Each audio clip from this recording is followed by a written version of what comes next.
Hey, what's going on, man? Coach Tyler here with Black Diamond Softball and Fitness. Got a brand new episode of the Foul Pole to Foul Pole Daily Show for you.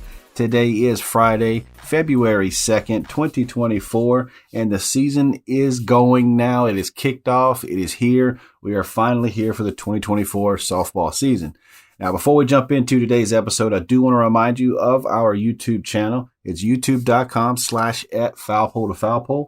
Got a lot of great content over there. We are putting out all kinds of information as far as recruiting goes. We're looking into this season. We're breaking down some film, and we're also posting our podcast episodes so you can kind of see what me and my guests look like. So make sure you go check that out. It's Foul Pole to Foul Pole over on YouTube.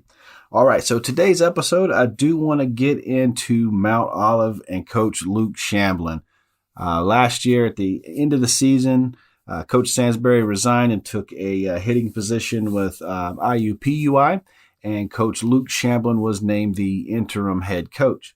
You guys remember Coach Luke was on the podcast sort of talking about being a coach in Division II, sort of, how he goes about day-to-day operations and looking forward into the season. Well, they got kicked off earlier this week, and they started the season off with a bang.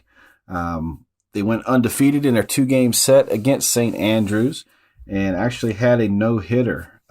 Hannah Killough threw her record fourth no-hitter in team history. So she's got 4 no-hitters over her career. Dominant pitcher, dominant performance over the 2 games. Played on February 1st. Really a good way to get the season kicked off. There's a lot more softball to be played, but I don't think you can start the season off much better. In game 1, they were winners 8-0 over St. Andrews. And then in game 2, they also won 12-0. So a couple of shutout wins, a couple of mercy rule wins. Really good job from Coach Luke getting the season started off with his team. It's always good to start off like that. With the sweep, they begin their 2024 campaign 2-0. It's a record being, you always want to be undefeated, but you're going to play teams that sometimes might slip up and catch a win or get a win from you. So, this year they were picked to finish 4th in the Conference Carolinas. But Coach Luke, he'll have those girls ready to go, ready to play, and I look forward to a big year from them. Back in 2022, Killough was the pitcher of the year in the conference, so she's looking to get back to form. Last year, they sort of had just almost like a collapse there towards the end of the season, just couldn't get right. They didn't finish the season off very strong, but this year looks like they're off to a good start, so we'll be paying attention to them. I'd like to have Coach Luke back on the podcast to kind of talk me through the season, let me know kind of where they're at and what they're doing. And that kind of leads me into the next topic of, softball tryouts for high school are wrapping up and teams are starting to form and this and that. We spoke briefly about, whatever team you end up being on. It's out of your control, really. Whether you feel you should be on the varsity team and you make JV, maybe you want to quit, maybe you don't want to play anymore, or maybe you thought you were going to make JV and you're actually on the freshman squad or the B team or whatever. Everywhere you're at, there's a chance to develop. It may not be, what you thought, but you got to make the best out of every situation that you're in.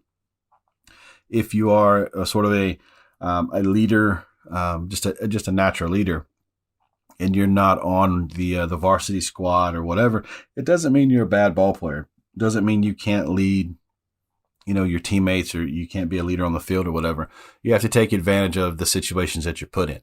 So for my youngsters out there that are dealing with, maybe a setback or maybe a little bit of heartache because you didn't make the squad you wanted, sort of twist it a little bit, turn it a little bit, and make it to be where it's beneficial to you. Look at it from, this is a chance for me to be that standout star, to be that leader, to showcase why maybe towards the end of this season they will bump me up for the playoff run or something like that.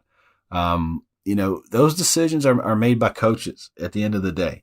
They only have so many roster spots. Maybe you're in a position where there's already 3 or 4 girls and you're just not going to get the reps. So instead of having you sit the bench and sort of be like a plug and play type player, They want you to move down and play JV ball and get as many reps as you can.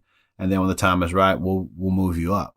Rosters tend to grow towards the end of the season because you'll have injuries or you'll have grades or you'll have some reason why there needs to be a spot to be filled. When you get into college, if you do want to go that route and you want to play college ball, you're dealing with rosters over 20 members. On average, if you were to take an average across the board, whether it's Division I down, Division II and III and JUCO and NAI, if you were to look, you got rosters from 27 players, 26, 27 players down to a roster of like 14 or 15. So right around that 20 number is your roster size. And we know there's only 9 that play, maybe 10. So 9 or 10 per game. And you've got that many plus some that are going to be on the bench. So it's not the end of the world if you didn't make that squad or didn't make that starting lineup or whatever. You still have a role, and it gives you a chance to showcase yourself outside of the field, like not on the field of play, game in and game out with your reps. There's different things. There's personality, there's leadership, there's just, your character. There's a lot that goes into it. So, take advantage of a situation that is not ideal. There are different times where you may be called upon and, you get to college and it's like, okay, there's 4 other second basemen or there's 4 other first basemen.